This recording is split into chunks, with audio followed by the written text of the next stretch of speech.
मैं धर्मेंद्र यादव। तो आज हम इस वीडियो में साइंस के बारे में जानने की कोशिश करेंगे। साइंस क्या है, साइंस की क्या इम्पोर्टेंस है और हम साइंस क्यों पढ़ते हैं, तो इसके विषय में हम जानते हैं। जैसे कि आप लोग देख रहे हैं यहाँ साइंस वर्ड लिखा हुआ है, तो साइंस का मतलब क्या होता है, बेसिक लेवल से हम इसको जानने की कोशिश करेंगे। जैसा कि हमें पता है, हम बचपन से ही साइंस पढ़ते हैं। जब 6 से 12 तक की बुकें जो होती हैं उसमें साइंस का एक सब्जेक्ट हम लोगों के लिए अनिवार्य रूप से होता है।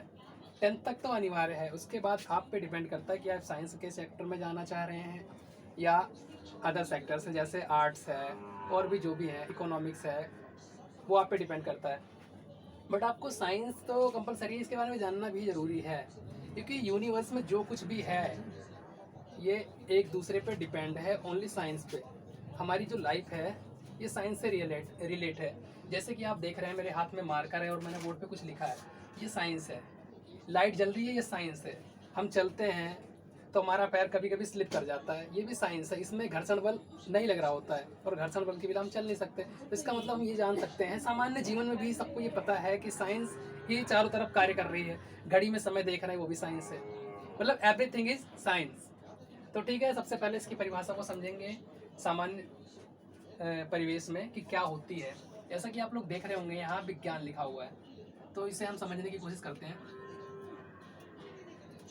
इसमें है 2 वर्ड, एक वर्ड है बी और प्लस ज्ञान। तो सबसे पहले तो ये जानेंगे कि ज्ञान क्या होता है।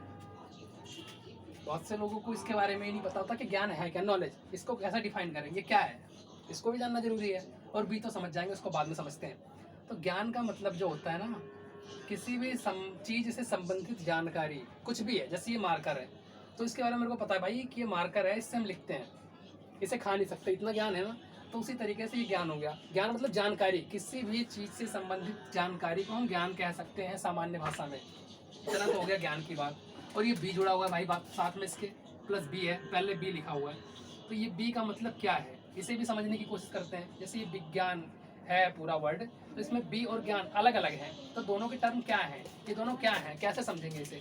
तो जैसे बी लिखा हुआ है, मैं लिख रहा हूँ, ये बी प्लस ज्ञान, तो इसे समझते हैं। बी का मतलब होता है विशिष्ट। विशिष्ट का मतलब सामान्य भाषा में इसे हम कह सकते हैं विशेष। और अगर इसे इंग्लिश में कहें तो इसी वर्ड को कहेंगे स्पेसिफिक। स्पेसिफिक तो विशिष्ट मतलब किसी भी वस्तु से संबंधित उसकी मेन चीज को जानना विशिष्ट है। स्पेसिफिक ज्ञान को, कि स्पेसिफिक है क्या, ये इसमें कैसे सिस्टम है, क्या है, किस कार्य आता है, उसकी पूरी संपूर्ण जानकारी को हम विशिष्ट कह सकते हैं।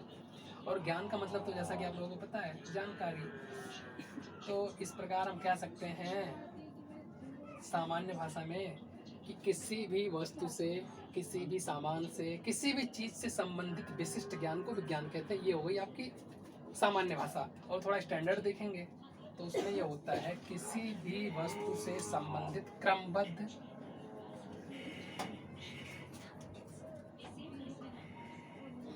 सुव्यवस्थित,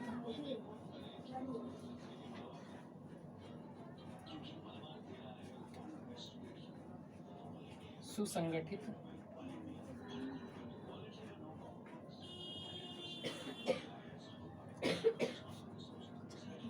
सुसंगठित ज्ञान को विज्ञान कहते हैं। अब आपके मन में जिज्ञासा आ रही होगी क्रमबद्ध क्या है, सुव्यवस्थित क्या है, सुसंगठित क्या है, तो हर एक वर्ड को समझने का प्रयास करेंगे। क्रमबद्ध मतलब सीरियल वाइज, सिस्टमैटिक जिसे कहते हैं। सिस्टमैटिक ढंग से कोई भी चीज़ है तो उसका सीरियल होगा, सिस्टमैटिक ढंग से कोई चीज़ें होती हैं। जैसे भी मार्कर है, तो मार्कर से मैं लिख नहीं सकता ना, इसका भी कुछ महत्व है, इसकी कुछ अपना अस्तित्व है। तो उसी चीज़ को क्रमबद्ध करते हैं, किसी चीज़ को सिस्टमैटिक करते हैं। जैसे यूनिवर्स है, पूरा ब्रह्मांड है, तो उसमें बहुत सारी चीज़ें हैं, तारे हैं, सूर्य है, और भी बहुत सारी चीज़ें हैं। तो उन चीज़ों को हम सिस्टमैटिक ढंग से पढ़ते हैं या उनका अध्ययन करते हैं। जैसे अब पूरे ब्रह्मांड के बारे में जानना है, साइंस का ही पार्ट है, तो उसके लिए गैलेक्सी के बारे में जानना पड़ेगा हमें। तो गैलेक्सी है तो उनके बारे में अलग अलग करके की चीज़, अंतरिक्ष है, आकाशगंगा है, इन चीज़ों के बारे में जानेंगे। तो वो हो गया, इसी को कहते हैं क्रमबद्ध, मतलब सिस्टमैटिक ढंग से किसी चीज़ को जानना। और सुव्यवस्थित मतलब उसका पूरा व्यवस्थित अध्ययन। व्यवस्थित ढंग में होना चाहिए, वो सुसंगठित होना चाहिए। वो कोई चीज़ है ये बनी है तो सुव्यवस्थित है, इसका ये पूरा तल जो है प्लेन है। अगर एक ऊपर नीचे होता तो कैसे हम इसको सही से इरेज कर पाते, नहीं कर पाते। तो ये सुव्यवस्थित हो गया, सुसंगठित है, मतलब इसका एक संगठन है, इसका एक आकार है जो निश्चित है, इधर उधर भाग नहीं रहा या किसी से प्रॉब्लम नहीं हो रही, किसी को सही रूप से कार्य कर रहा है। तो ये साइंस की देन है। और सुसंगठित इसका एक संगठक है, इसमें संगठक है, छोटे छोटे कणों मिलकर इसे बनाया गया है। तो इस प्रकार हम ये कह सकते हैं कि किसी भी वस्तु से संबंधित सुव्यवस्थित, क्रमबद्ध सुव्यवस्थित और सुसंगठित ज्ञान को विज्ञान कहते हैं। ठीक है, इतना हम समझने का प्रयास किए। चलो अब आगे देखते हैं कि साइंस को क्या करते हैं, कैसे डिवाइड है, इसकी डिवाइडेशन क्या है, इन चीज़ों के बारे में थोड़ा सा जानेंगे। तो जो साइंस है इसे मुख्यतः 3 भागों में बांटा गया। मेन पार्ट जो इसके 3 है। सबसे पहले भाग को भौतिक विज्ञान कहते हैं।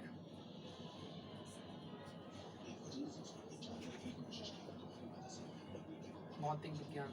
और इसका दूसरा पार्ट है रसायन विज्ञान।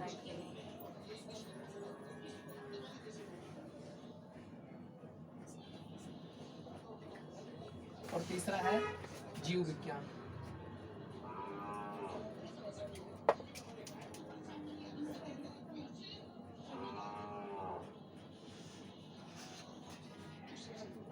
अब एक एक के बारे में थोड़ी थोड़ी सी जानकारी ले लेते हैं कि क्या है सामान्य रूप से। इसे इंग्लिश में कहते हैं फिजिक्स, इसे कहते हैं केमिस्ट्री और इसे कहते हैं बायोलॉजी। तो अब क्या है ये साइंस का जो पढ़ते हैं 12th स्टैंडर्ड पे, 10th स्टैंडर्ड पे इतनी चीज़ें हैं। 10th में तो कंबाइंड रूप से ही होती है, 6, 7, 8 में भी कंबाइंड थोड़ा थोड़ा इन्हें बताया जाता है, थोड़ी थोड़ी इनकी चीज़ों के बारे में। जैसे भौतिक विज्ञान है तो टाइम हो गया, मेजरमेंट हो गया, ये सब चीज़ें इनमें मिल जाती है पढ़ने को। रसायन हो गया, केमिकल्स क्या है, रिएक्शंस क्या हैं, कैसे किसी चीज़ की अभिक्रिया हो रही है, कुछ प्रोडक्ट बन रहा है, क्या है वो चीज़ इनमें पढ़ते हैं, उसे रसायन विज्ञान के अंतर्गत लिया जाता है। और जीव विज्ञान इस संसार में जितने भी प्राणी हैं, क्रिएचर हैं, चाहे वो पेड़ पौधे हों, चाहे जीव जंतु हों, चींटी से लेकर हाथी तक, और एक छोटे से पौधे से लेकर विशालकाय वृक्ष तक, सारी चीज़ें आती हैं जीव विज्ञान में। फिर जीव विज्ञान को कई भागों में बांटा गया। ऐसे सभी के अलग अलग ब्रांचेज हैं, लेकिन मुख्य रूप से जीव विज्ञान है।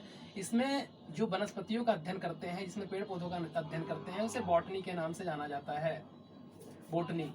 और एक दूसरा जो बचता है उसे जूलॉजी कहते हैं, जिसमें हम human body and animal body के बारे में जानते हैं, जूलॉजी, इसके बारे में हम देखते हैं। तो इतनी चीज़ें हैं सामान्य रूप से। अब एक एक के बारे में थोड़ा थोड़ा सा हम जानने की कोशिश करेंगे। भौतिक विज्ञान क्या है, कोई पूछे सामान्य भाषा इसकी क्या हो सकती है, हम भौतिक विज्ञान किसे कहेंगे। तो भौतिक विज्ञान जब हम ऐसे पढ़ेंगे चैप्टर्स, तो उसके बारे में विशेष रूप से जानकारी लेंगे या समझेंगे। वैसे सामान्यतः इसमें समझ सकते हैं कि जिन चीज़ों में जो समय के चक्र परिवर्तन होते रहते हैं उसे भौतिक विज्ञान के अंतर्गत रखा जाता है। जैसे समय चल रहा है या फिर लाइट जल रही है, तो इसमें एक्सचेंज होना, अचानक एक्सचेंज होना, कुछ नया बनना या कुछ नया होना, भौतिक विज्ञान के अंतर्गत रख सकते हैं। और इसमें केमिकल्स होते हैं पूरी तरह से। रसायन विज्ञान के अंतर्गत केवल हम कुछ मिलाकर या कुछ ऐसा करके नए प्रोडक्ट को बनाते हैं। तो इनकी परिभाषाओं को हम डिटेल्स में पढ़ेंगे आगे जब चैप्टर्स आएंगे, अभी हम सामान्य रूप से जान सकते हैं बस। और ये जो जीव विज्ञान है इसमें ह्यूमन बॉडी हो गई पूरी, एनिमल्स हो गए, वनस्पतियाँ हो गई, उनकी पूरी कहानी को समझेंगे, कैसे ये पैदा होते हैं, कैसे मरते हैं, कैसे भरण पोषण होता है, सारी चीज़ें जो होती हैं वो जीव विज्ञान के अंतर्गत आती हैं। तो ये तो हो गई हमारी सामान्य सी परिभाषाएं या सामान्य सी जानकारी विज्ञान के संबंधित, जो कि बेसिक लेवल पे। स्टैंडर्ड लेवल पे हम पढ़ेंगे। जब अपना चैप्टर शुरू करेंगे तो उसके बारे में सबसे पहले मैं बताऊंगा अच्छे ढंग से, फिर स्टार्ट करेंगे आगे की कहानी। तो इतना हम समझ चुके हैं। अब आगे चलते हैं कि बुक को कैसे पढ़ें।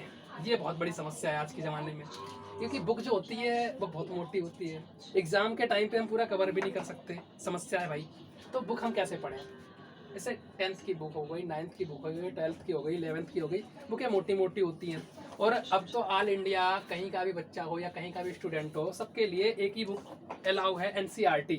वो NCERT अच्छे से अगर कवर कर लेता है तो उसकी प्रिपरेशन 12th के बाद की भी हो जाती है और 12th स्टैंडर्ड की तो हो ही जाती है। ठीक है, तो हम थोड़ा सा समझने की कोशिश करेंगे कि बुक्स को कैसे पढ़ते हैं।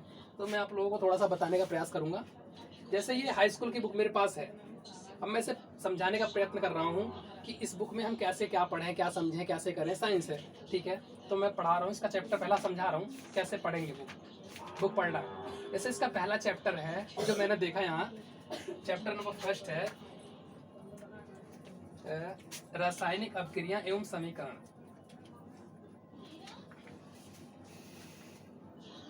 चैप्टर फर्स्ट है 10th क्लास। चैप्टर फर्स्ट है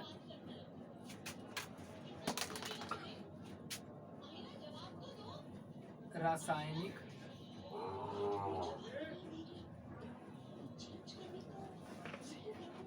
अपक्रियाएं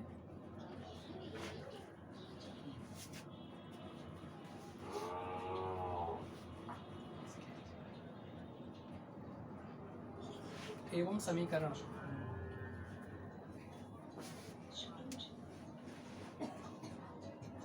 ये तो हो गया आपके पहले चैप्टर का नाम 10th की बुक के साइंस चैप्टर में, साइंस बुक में, साइंस सब्जेक्ट्स में। अब इतना समझ में आ गई बात कि अब रासायनिक क्या है। सबसे पहले हमें यही करना है कि किसी भी बुक को स्टार्ट करने से पहले या किसी भी चैप्टर को पढ़ने से पहले उसके हर वर्ड का मतलब समझना होगा। जैसे रासायनिक है तो रासायनिक मतलब क्या होता है, सबसे पहले हमारे माइंड में ये पिन अप करना चाहिए या ये बात आनी चाहिए कि भाई रासायनिक क्या है, हम रासायनिक क्यों कह रहे हैं इसे, रासायनिक का मतलब क्या होता है। ये तो जान ले चैप्टर पढ़ने से पहले, लेकिन ऐसा करना अच्छी बात है, बहुत कम लोग इस पे ध्यान देते हैं। वो तो सिर्फ रासायनिक अपक्रियाएं एवं समीकरण, हर एक चीज़ के हर एक वर्ड के मतलब को समझो पहले। तो जो रासायनिक है इसका मतलब क्या होता है, क्यों हम रासायनिक कह रहे हैं। रासायनिक का मतलब इसमें यौगिक है, यौगिक होंगे, अणु होंगे, परमाणु होंगे, इन चीज़ों को रसायन होंगे, वो केमिकल्स होंगे, उन्हें मिलाकर कुछ प्रोडक्ट बनाएंगे या उनके बारे में कुछ अध्ययन करेंगे, इसलिए इसका नाम रासायनिक है। सामान्य सी भाषा है, समान सी बात है। अब क्रिया, रिएक्शन, कुछ हम करेंगे तो कुछ नया मिलेगा, कुछ मिलाएंगे, कुछ बनाएंगे, कुछ भी करेंगे तो वो अब क्रिया हो गई भाई। किसी भी चीज़ को मिलाना, बनाना, कुछ भी करना रिएक्शन हो गया। जैसे कोई सपोज दैट आप कहीं खड़े हो, कोई आपको धक्का दे दे, रिएक्शन, तुरंत थप्पड़ मारोगे या कुछ अनाप शनाप बोल दोगे, ये रिएक्शन है, इसी को रिएक्शन कहते हैं, यही अभिक्रिया है। तो इसमें केमिकल्स भी बहुत सारे ऐसे होते हैं उत्पादी जो साथ में रह नहीं सकते। अब जिंक फास्फोरस को रखोगे तो आग लग जाएगी, लगना है पानी में रखो, तेल में रखो, कहीं भी रखो, तो ये होता है। तो यही प्रॉब्लम है, ठीक है। तो इसको समझेंगे। अब क्रियाएं क्या है, अब क्रिया समझ गया, क्रिया मतलब रिएक्शन, जो तुरंत रिएक्ट करे, बर्दाश्त की क्षमता नहीं है उसके पास। एवं अभिक्रिया। अब समीकरण, समीकरण मतलब जो होता है, एक सामान्य सा बात है, मैथ में ही पढ़ते हैं वैसे ही पढ़ेंगे। जैसे मैंने प्रोडक्ट बना दिया, अब इसमें क्या है, चारों पार्ट को समझेंगे। इसे कहते हैं अभिकारक। अभिकारक जो अभिक्रिया में भाग लेता है, ये दोनों अभिकारक है। रिएजेंट जिसे इंग्लिश में कहा जाता है, ये रिएजेंट है अपना, और ये अपना प्रोडक्ट।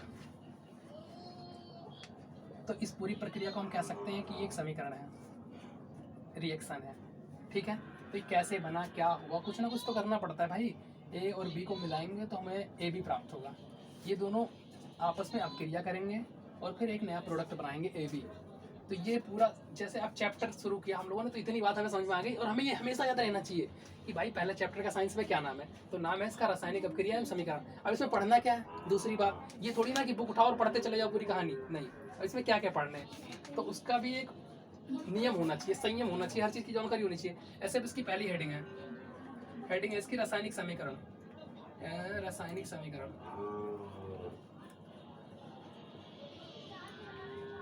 रासायनिक समीकरण, ये इसकी पहली हेडिंग है। तो अब इस हेडिंग को समझ लेंगे हम सबसे पहले। इसमें रासायनिक समीकरण है, तो इसमें रासायनिक समीकरण ही बनाना है हमें, कैसे क्या करना है इसके बारे में पूरा चीज़ डिटेल्स पढ़ लेंगे, उसके बाद में ख़त्म। फिर ऐसे दूसरे इसमें क्या क्या पढ़ना है, कितने पॉइंट्स हैं, समीकरण लिखते कैसे हैं, समीकरण लिखना पहली बात, ऐसे ही समीकरण का महत्व क्या है, संतुलित कैसे करेंगे, मतलब हर एक, सबसे पहले एक हेडिंग उठाएंगे, उसकी सब हेडिंग उठाएंगे और सारी चीज़ों को, जानकारी को डिटेल्स में पढ़ लेंगे। इसी तरह हर एक में, और मैं आपको बताता चलूँगा आगे जो भी होगा जैसे भी करके, कि शॉर्ट नोट बनाना, कैसे शॉर्ट नोट बनाएं कि हमें रिकॉल हो जाए, जल्दी से हम देख के समझ जाएं। इन चीज़ों पे थोड़ा सा हमें ध्यान देना होगा। और तो ठीक है, बस आज के लिए इतना ही रखते हैं। साइंस पढ़ते कैसे हैं इस बात पे थोड़ा ध्यान देना और करते रहना, धीरे धीरे फिर क्लास होंगी, फिर सीखेंगे। Bye bye, take care, all the best.